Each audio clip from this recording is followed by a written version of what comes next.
I came to in the middle of a novel cast as the villain's sidekick, and the first thing I saw was a divorce agreement slid across a marble countertop. "Finn's back," she said, her voice as cool and sterile as the room. "Sign this in Gull. I don't want him to see you here." I glanced at the wire transfer confirmation attached to the papers. 7 figures. The message was clear. My wife, one true love, the one who got away. Had returned. It was time for the stand-in to exit stage left. I signed my name without a moment's hesitation. This charade was over. Whoever wanted to be the placeholder could have the job. The divorce papers were signed, but the mandatory cooling-off period was a month. I lay sprawled on the king-sized bed in the sprawling penthouse, amount of conflicting emotions in my gut. It hadn't taken long to adjust to life inside this story in the original novel. The character I now inhabited, this second-rate antagonist, was obsessively in love with the female lead. My soon-to-be ex-wife. He made her life a living hell, culminating in a desperate kidnapping plot that ended with him blown to smithereens. Clutching the phone displaying my new bank balance, I let out a long, slow breath. Plenty of fish in the sea. With this kind of money and a place to live, finding a new partner wouldn't be a problem. Why on earth would I want to go head-to-head with the story's hero? That was a suicide mission. My name is Silas Reed, and I'm a rational man. I had no intention of following that script. I'd signed the papers. Now all I had to do was lay low and let the clock run out just as I was about to drift off. My phone buzzed. The caller. "I read Bianca Rossi Dante tell me she's having second thoughts. The money just hit my account." I answered. Her voice came through crisp and cold.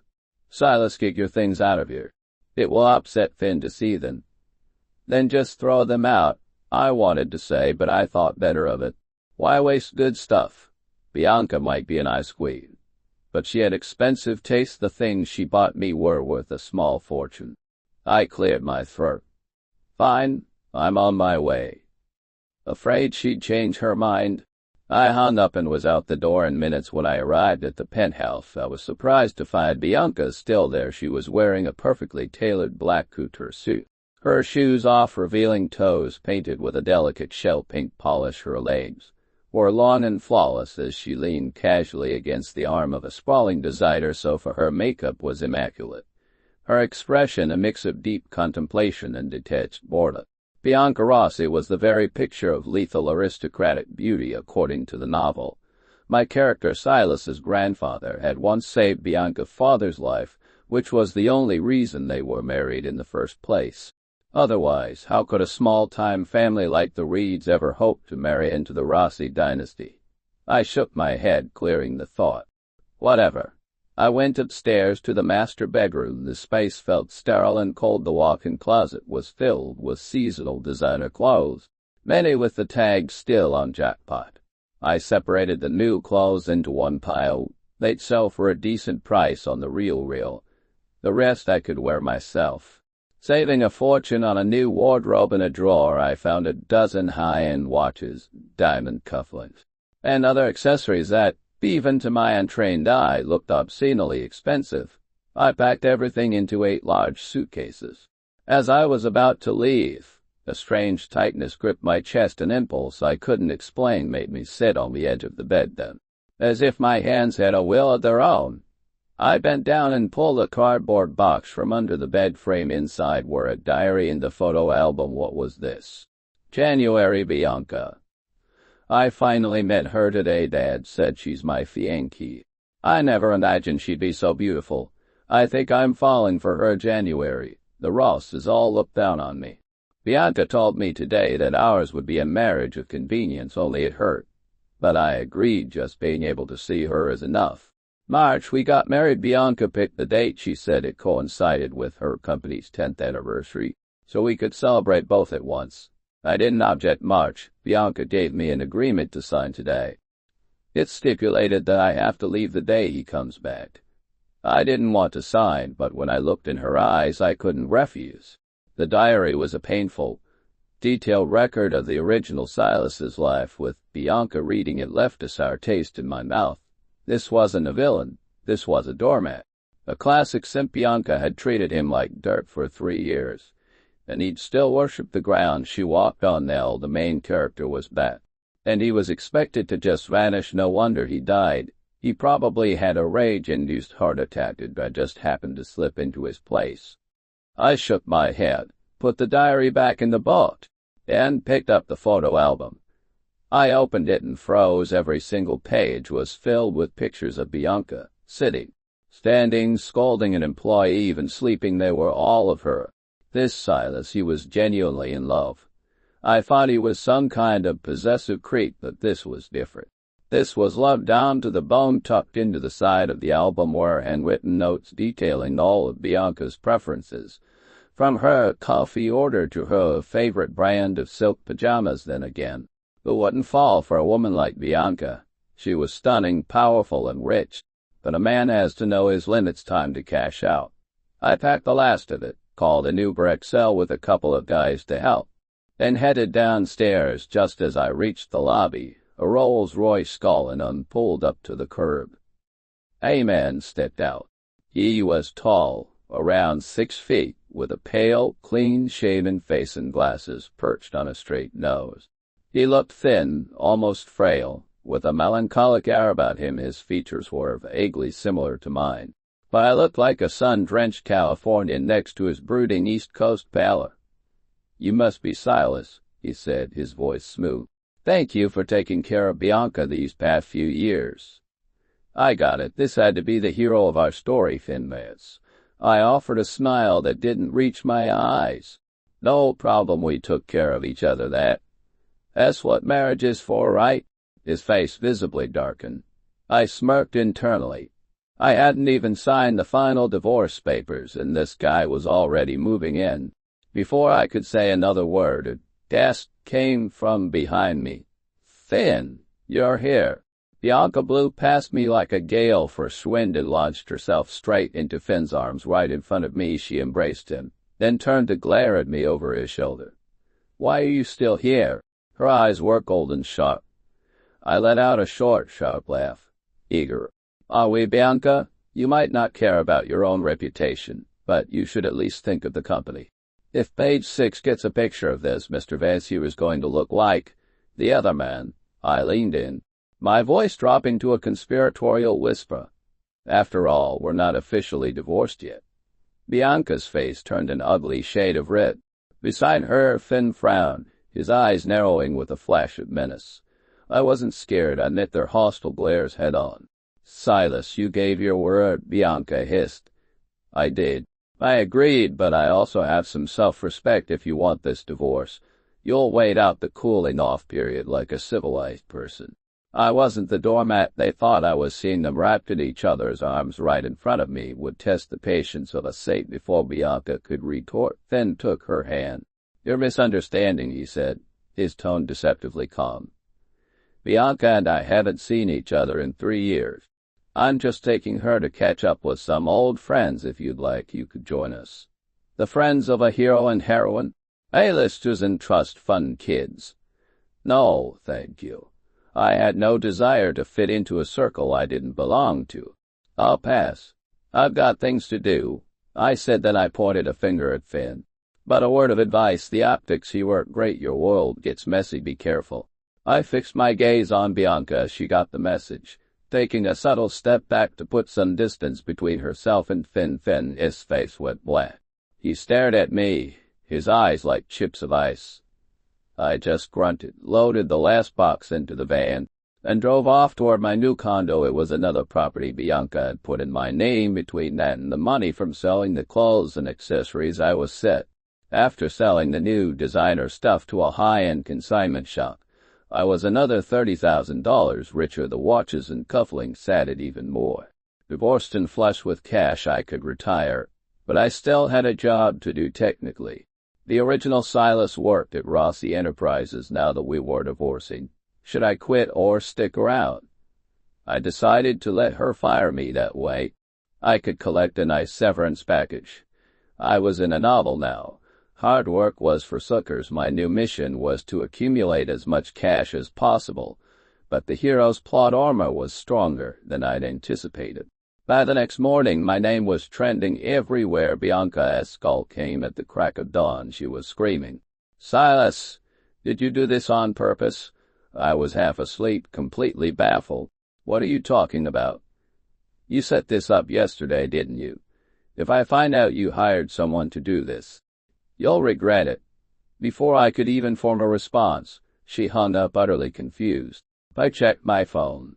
A push notification from a gossip site explained everything. Someone had snapped photos of me moving my things out of the penthouse, and in the background, clear as day, were Bianca and Finn locked in their tender embrace. Some paparazzi had hit the jackpot. Rossi shot. Is Bianca Rossi divorcing husband for high school sweetheart? Bianca was the chosen heir to the Rossi empire. Her marriage had been a quiet affair, mostly a formality, unknown to the public but common knowledge within their elite circle. For the paparazzi to get this story, someone with an axe to grind must have tipped them off. Now Finn was being painted as a homewrecker, and I was caught in the crossfire. I tried calling Bianca back, but her line was busy. I sent her a text instead. The last thing I needed was more drama. She didn't reply, but soon the narrative online began to shift. Sources: Finn and Bianca were the power couple at Columbia. The husband was the one who forced his way in. My cousin is a housekeeper for the Rosses. She said Silas's family guilt-led Bianca into marrying. That's why there was no real wedding. Finn was forced to leave the country 3 years ago after a terrible car accident that made him miss the ceremony. Yeah, I knew Finn wouldn't be a homewrecker. Turns out he was the victim all along. Silas is disgusting. So Bianca is finally free from that leech. Good for her. A true love story. And just like that, Finn was transformed into a tragic romantic hero, while I became the manipulative, social climbing villain. Any comment defending me was immediately buried under an avalanche of hate until the user deleted their account. I was furious. The audacity of these people. A car accident. If he was so in love, why couldn't he pick up a phone in 3 years? Now he was playing the devoted lover. Bianca never replied to my text. I clenched my fists. If this wasn't resolved, I wouldn't sign the final divorce papers. Before I could confront her, my own family showed up. I was about to eat lunch when someone started pounding on my door like they were trying to break it down. Who the hell was this? I opened it to find a middle-aged couple glaring at me, their faces twisted with rage. A jolt went through me. Flicker of the original Silas's memories. "Silas, you've really done it this time." My father spat. "You dare move out? Where's Miss Rossi? What are you standing there for?" My mother chimed in. "We've been looking all over for you, and here you are about to have a nice lunch." So these were Silas's parents in the novel. They were parasites who only used him if they had shown him an ounce of real affection. Maybe he wouldn't have become so twisted and met such a grim end, but I wasn't the old Silas. I wouldn't let them get away with it. I sat back down at the table and started eating. My mother slammed her hand on the table. "You still have the nerve to eat." "What should I be doing?" I said calmly. "If you have something to say, say it. If you're just here to yell at me, don't bother." "I'm not listening," she exploded. "I'm telling you, Silas, this is your mess. You need to go and apologize. He's right, Silas." My father cut in, his tone wheedling. "The Rosses cut off our supply chain. You know your brother's little startup is completely dependent on their contracts. This scandal is humiliating us. They tag-teamed me. Their voices a chorus of disappointment and greed. I felt nothing but disgust. So their lives were falling apart, and I was the only one who could save them." "I didn't start this," I said flatly. "Bianca is the one who wants a divorce. Stop listening to rumors. She's not coming back. You should eat and go. I'm probably going to lose this contest soon anyway." At that, they both froze, their faces going pale before flushing with anger. "Silas, you have a marital agreement," my father shouted. "If the Rosses want a divorce, we'll leak it to the press. See how she likes that." "A marital agreement?" I raised an eyebrow. I'd forgotten about that little detail. "You've seen the comments online, haven't you?" I said, my voice dripping with scorn. They've already spun Finn from a homewrecker into Romeo. What good do you think some piece of paper will do? Trust me, the moment you release that, we won't just be nobody's will, I'll be erased, banished overnight. I leaned forward. My advice? Keep your heads down and stay out of it. This wasn't an exaggeration. The Rossi family's power in this city was absolute. My parents paled, the fear finally sinking in. They quietly sat down and ate their meal in silence after they finished. I saw them out looking back at the sleek, modern condo. An idea began to form. I couldn't keep this place either. It would just be another liability. I called a real estate agent and listed the condo, staring at the cold, empty rooms. I thought of Bianca. She still hadn't responded. Instead, my phone was blowing up with a constant stream of hateful texts and spam calls from unknown numbers. I tried to ignore it, but shortly after my parents left, as I was sorting through some papers, I heard a commotion outside my door. I looked through the peephole to see some crazed fan trying to splash red paint on my door. Security tackled him and dragged him away to call the police. Standing in the doorway, I watched them haul him off. The man screamed over his shoulder, "You'll get what's coming to you, Silas. You'll burn in hell." That was the last straw. I called Bianca a dozen times before she finally picked up, her voice a frozen sliver of sound. "Have you caused enough trouble?" "Ben is back representing his family's interests," she continued, her voice all business.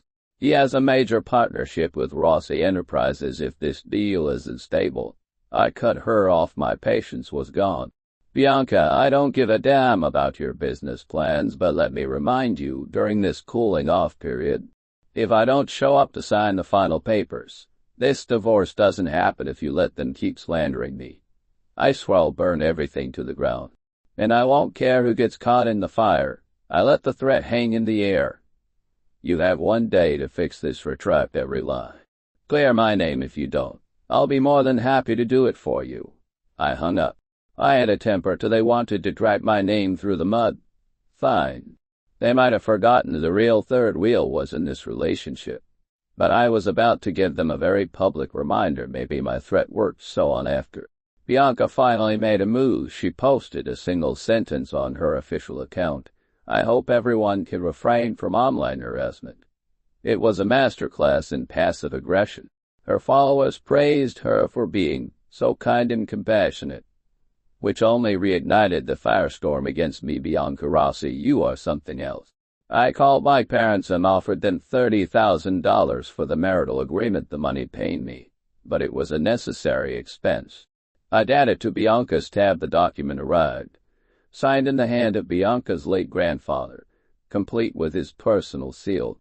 "Sorry, old man," I thought. "I have to drag you out of your grave to fight this battle." But they pushed me too far. The time wasn't right yet.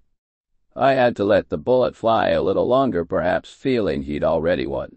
Then Vance himself showed up at my condo, a real estate agent in the WHED. Changed since I last saw him. The melancholy was gone, replaced by an air of arrogant authority. His eyes were sharp, predatory. "I'm buying this condo," he announced, his tone leaving no room for argument. I chuckled. "You've certainly got the money."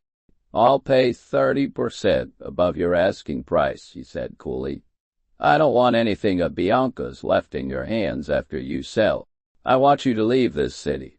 If he hadn't said that, I might have considered it, but now, "Not a chance. Not for sale," I said, smiling thinly. "Not to you." Finn's brow furrowed slightly, a flicker of annoyance crossing his perfect features. He made a subtle gesture with his hand, a signal I recognized from the novel. It meant he was about to get what he wanted, no matter the cost. I wagged a finger at him. "Forget it, Finn. Not happening if you want to buy this place." I continued, "Have Bianca come ask me herself otherwise. You can get the hell out." Finn's eyes turned glacial, and a palpable chill filled the room. The poor real estate agent looked like he was about to have a heart attack. "Silas, do you really think I won't touch you?" "Finn," I said, my voice dropping low, "were you really in a car accident 3 years ago? Is that why you couldn't make it to the wedding?" His face went rigid with shock. I held up my phone and gave a little shake. Your travel records, your credit card statements, others might not know. But I have a very clear picture of your accident. If you don't want me to start a little wildfire online, I suggest you get out of my sight now." He clenched his jaw, his eyes burning with impotent rage. But he turned and left the fool. He really thought I was a pushover. I had no problem divorcing Bianca, but trying to strong-arm me out of my assets. That was a declaration of war. The Rossi family was worth billions, and they thought they could buy my silence with a few million and a condo. I'd originally agreed because it was easy money, but now that they were trying to take back the condo, the deal was off. Besides, the original Silas's diary had made it clear this was the place where he and Bianca first met. They had planted every single rose in the small terrace garden with his own hands. The condo meant everything to him. I was in his body now, and I could feel a phantom tremor of loss at the thought of giving it up. Finn wanted the condo for that very reason. He knew what the place, especially the rose garden, symbolized. He couldn't stand the thought of another man's devotion to Bianca, and he wanted to erase it.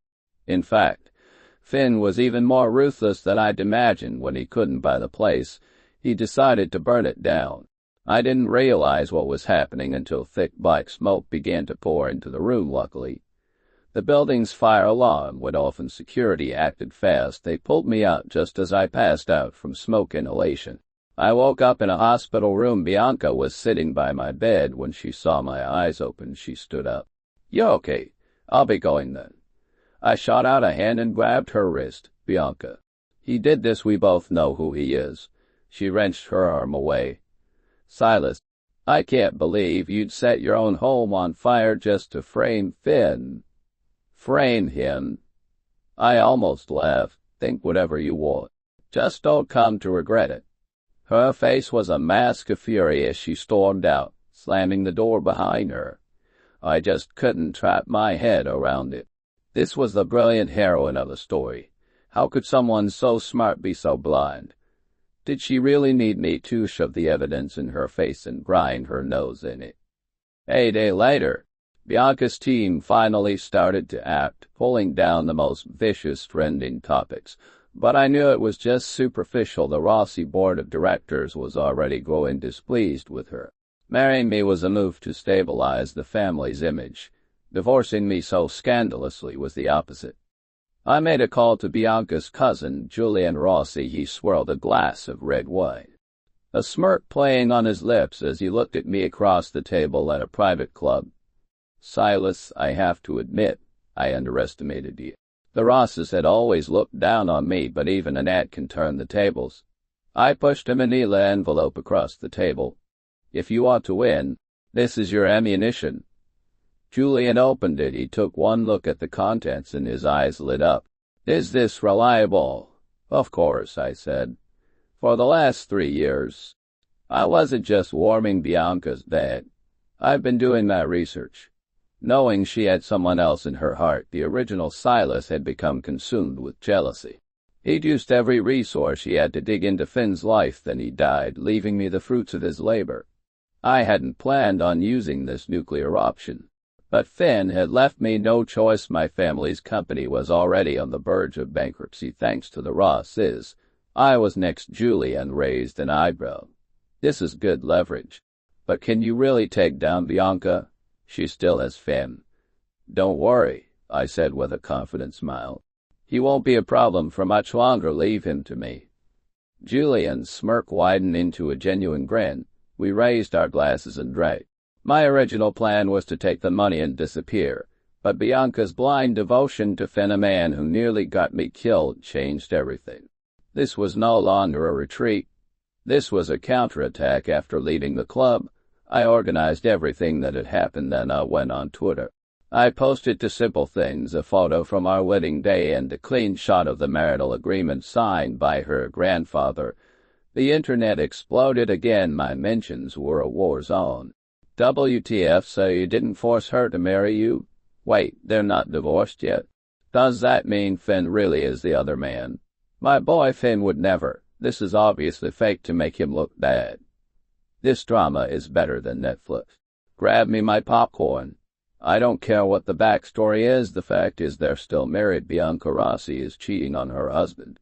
For the past 2 weeks, Bianca and Finn had been inseparable, photographed at public events and private parties, always acting intimately. Finn, in particular, carried himself with a smug, possessive air as if to say, "This is my woman." His delusional fan base had even created romantic video montages of them. Now those same videos were damning evidence, nailing them both to the wall of public shame. Our marriage was an arranged one, a pact between families. The marital agreement was ironclad proof when some users questioned why we never had a proper wedding.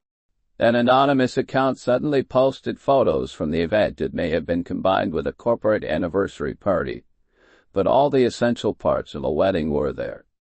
I had no idea who this helpful stranger was, but their timing was perfect. The online furor reached a fever pitch. Bianca as phones started blowing up my call wad. I ignored her. So she came to me. Since my condo was a charred mess, I was staying in a hotel suite. He used her master key to burst in while I was soaking in the bathtub. She stormed in, saw me, and immediately spun around, her body trembling with rage. "Silas, stop this nonsense right now. Delete everything from your Twitter." I clicked my tongue. "You slander me online. Finn's goons burned down my home, and now you want to silence me. Bianca, you have no sincerity. If you're going to bed, you need to have the right attitude." She took a deep, shuddering breath. "I'll give you $50 million. Clear this up. Tell everyone you forced the marriage. That Finn is innocent." She was really willing to say anything to protect him. "Bianca, don't you get it?"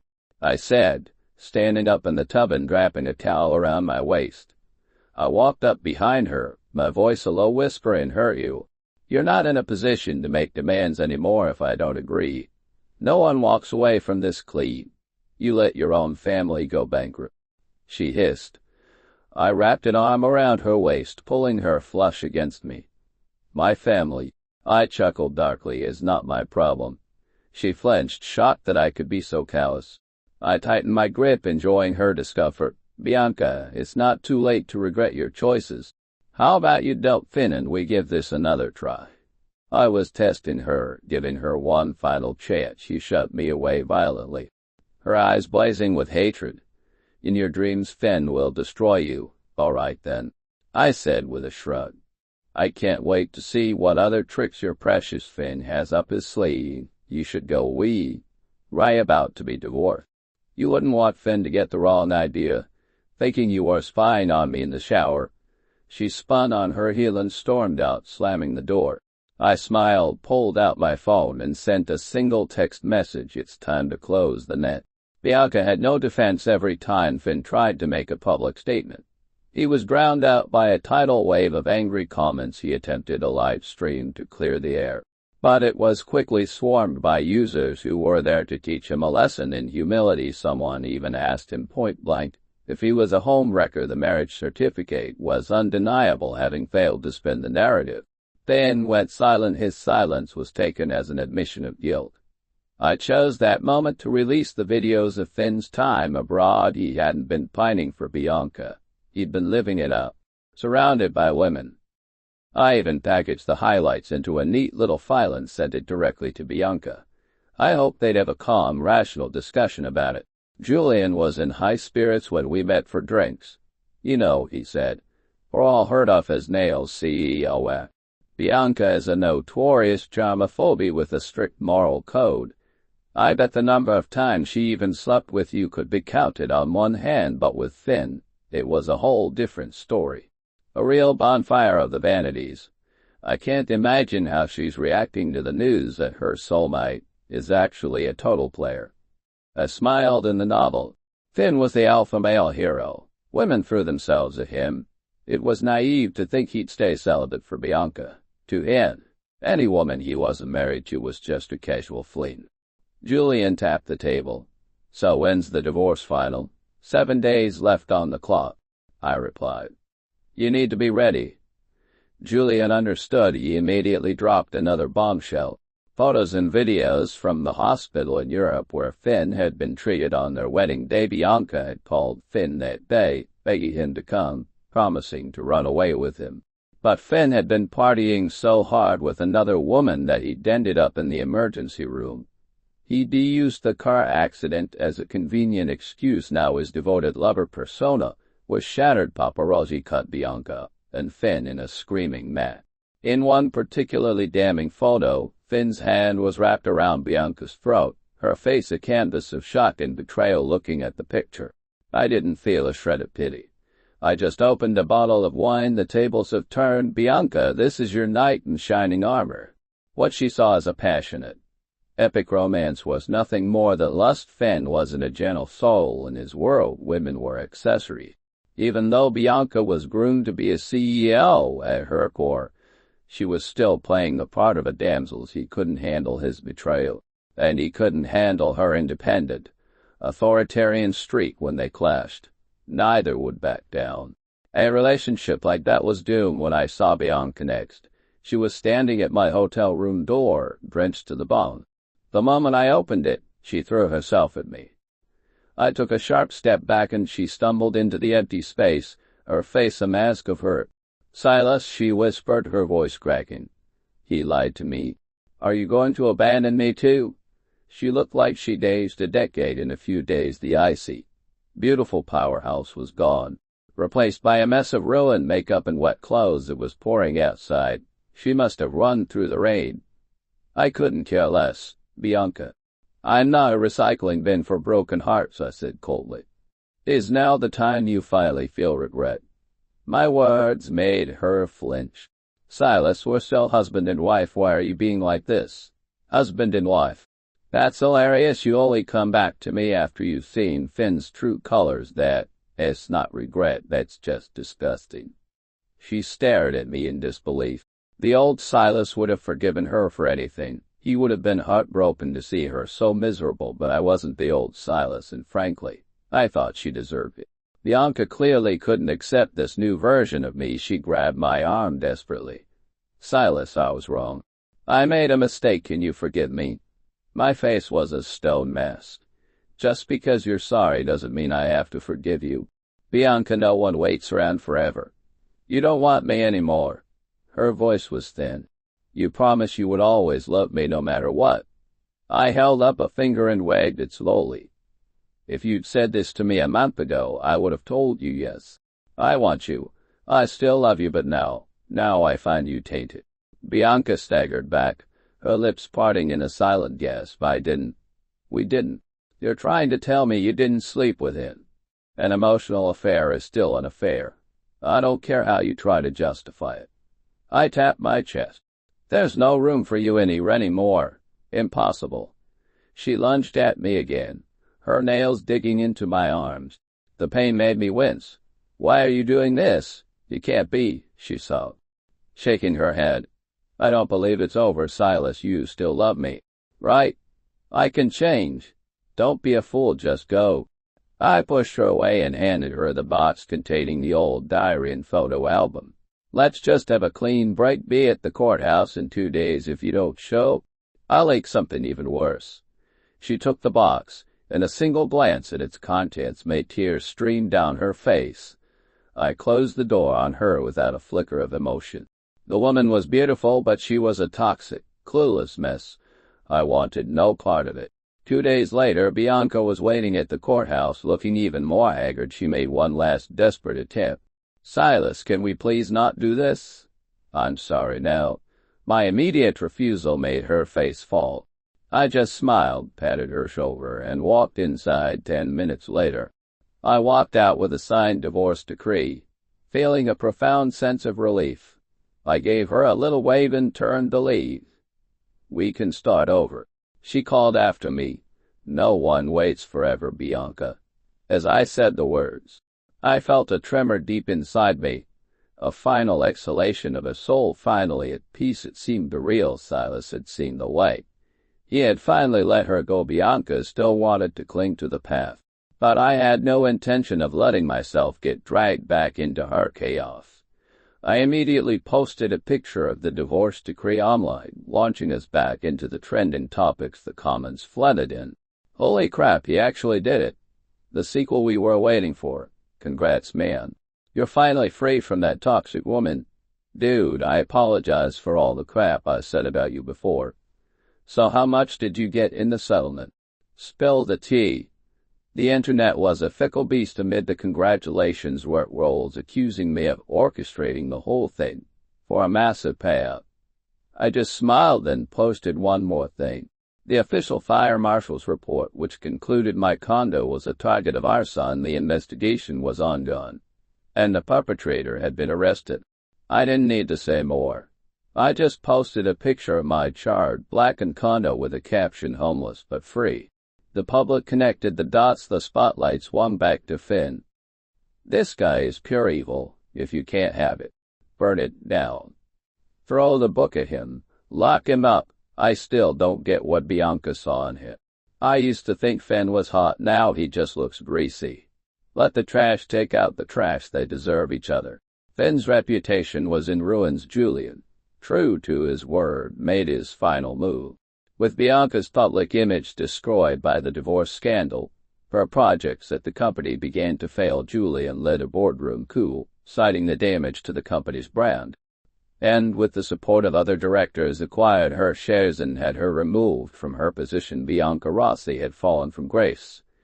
I heard from an old staff member at the Rossi estate that she was being forced to sell off her properties to cover the massive losses she was now personally liable for. I felt a wave of relief. If we hadn't divorced, half of that debt would have been mine. Finn didn't fare any better. His plan to use the Rossi partnership to elevate his own family's company backfired spectacularly. One of his real estate developments was exposed for using substandard materials after a scaffolding collapse injured a worker. It could have been a manageable crisis. Pay a settlement, fix the issue. But Finn, arrogant as ever, sent his security team to rough up the protesting workers. A journalist caught the whole thing on camera. With the city in the middle of a major revitalization campaign, the officials saw the footage and demanded a severe response. The band's brand image plummeted. Finn was arrested. I heard that as they cuffed him, he was still pulling rank, demanding his lawyer and yelling about prosecuting the mastermind behind the scenes. I spent a little money to make sure that clip went viral. Legal experts on TikTok had a field day breaking down the myriad of laws he'd broken. I shook my head. In the original novel as the hero, his illegal actions were always glossed over. But with my influence, the world of the story had started to operate on real-world logic. Finn paid a fortune in legal fees and settlements. Just to get out on bail, he had to tear down the faulty building and rebuild it from scratch at his own expense. The building's future tenants formed a watchdog group and monitored the construction site daily, ready to call the authorities at the slightest infraction. Finn was living in his own custom-built hell. Seeing all this, I smiled as a notification lit up my phone. A wire transfer from Julian for $10 million, my share of the winnings with the money. I bought a sprawling penthouse with a panoramic view of the city and started my own consulting business. Life was simple and fulfilling. The next time I heard about them was 6 months later. The Vance Group had declared bankruptcy. For a moment, seeing the story's hero so thoroughly defeated, a flicker of fear went through me. Had my interference caused the novel's entire world to collapse? Would I be erased next? But the months passed without incident, and I finally relaxed after his bankruptcy. Fine disappeared off the map. I didn't care. One evening, Julian invited me out to dinner. As we were being seated, I saw her Bianca. She looked pale and angry. When she spotted me, she froze, and her expression curdled with fury. "You too," she snarled. "You worked together to trick me." Julian just shrugged. "You were dealt a winning hand and played it like a fool. That's on you." I smiled. Bianca seemed incapable of accepting this reality. She rushed toward our table. "Silas, how could you?" I glanced at her, then calmly snapped my fingers. A waiter appeared instantly. "Yes, sir. How may I help you?" I gestured toward Bianca. "I believe this restaurant has a members-only policy. How did she get in?" Bianca stopped dead in her tracks, stunned. A beefy, slick-haired man who had been lurking behind her scrambled forward, bowing obsequiously to Julian and me. "My apologies, gentlemen, we're just passing through. Just here for a quick bite. So sorry to disturb you." He grabbed Bianca's arm. "Let's go now." Bianca ripped her arm away. "Who do you think you are, ordering me around?" Without hesitation, the man slapped her hard across the face. "You still think you're some precious princess? Let's go before you make things worse for yourself." Bianca, who had never been treated that way in her life, started screaming at him. The staff promptly escorted them both out. I watched her retreating back and laughed softly. "You sold her off." Julian shrugged again, taking a sip of his wine. "She's a woman with no sense. Her only remaining value was as a marriage asset. That man is one of our downstream suppliers with him in the family. Our production costs will drop by 20%. I nodded. It made a sick kind of sense. Bianca's brains may have been scrambled, but she still had the face of an angel. Even though she was a woman I once, or rather a version of me once, loved. Seeing her so utterly broken didn't move me at all. She brought it all on herself. Julian and I looked at each other and smiled. Money in the bank, a beautiful home, and a life of my own making. I was satisfied. As for the toxic ex-wife, good riddance.